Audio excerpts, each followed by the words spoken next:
क्या भारत में कम हो गया है लोकतंत्र और अभिव्यक्ति की आज़ादी, और फ्रीडम हाउस ने क्यों भारत को लोकतंत्र के हिसाब से कम मापा? इसी के ऊपर करेंगे आज हल्ला बोल। नमस्कार, आप देख रहे हैं हल्ला बोल।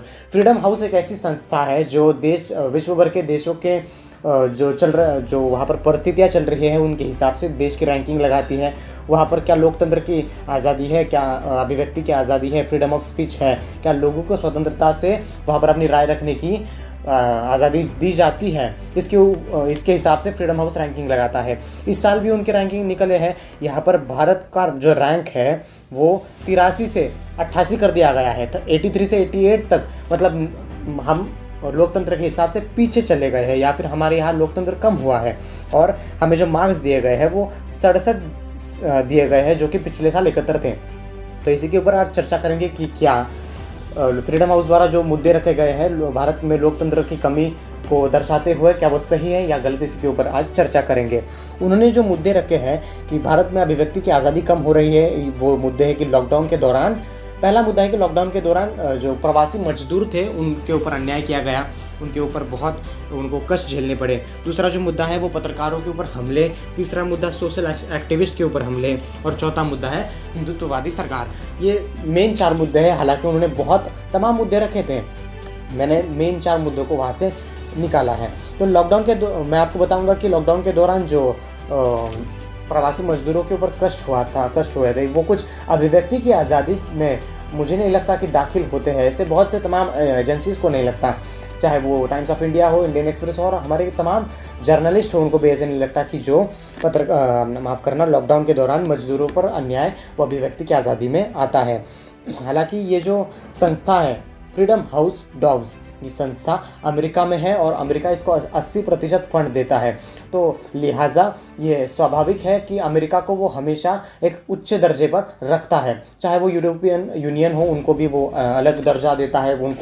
उनके शायद देखता ही नहीं है कि वो कितने लोकतांत्रिक है या नहीं, बल्कि उनको बहुत बड़े बड़े रैंक्स देता है और उनको बहुत अच्छा लोकतंत्र के हिसाब से मानता है। पर ये दर्शाता है कि फ्रीडम हाउस पार्शियल है, वो निष्पक्ष नहीं है इस मुद्दे में।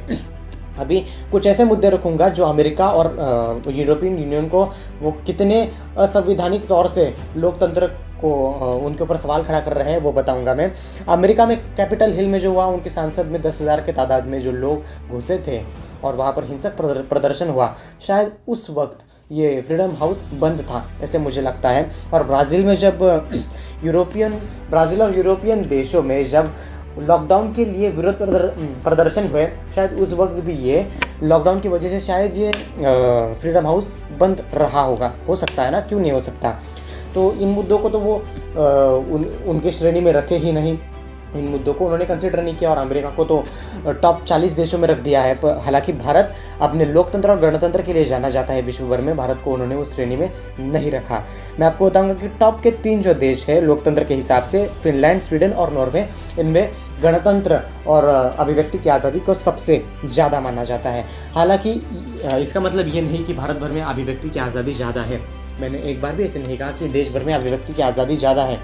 ऐसे तमाम मुद्दे हैं जो हमारे देश की अभिव्यक्ति की आज़ादी को दर्शाते हैं, वो बहुत बदतर से बदतर हालत में चली जा रही है। वो बहुत, मैं बोलता सकता हूँ, एक नाजुक स्थिति में है। पर इसका मतलब ये नहीं कि ये फ्रीडम हाउस कुछ भी आरोप लगाएगा हमारे देश के ऊपर और हमारे देश के गणतंत्र की इंसल्ट करेगा।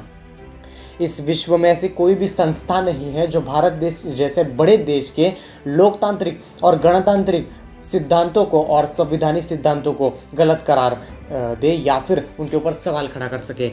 पर इसका मतलब ये भी नहीं कि भारत देश में अभिव्यक्ति की आज़ादी ज़्यादा है। हालांकि फ्रीडम हाउस द्वारा जो मुद्दे रखे गए हैं वो गलत है। ऐसे ही देश और दुनिया की तमाम खबरों के लिए आप देखते रहिए हल्ला बोल।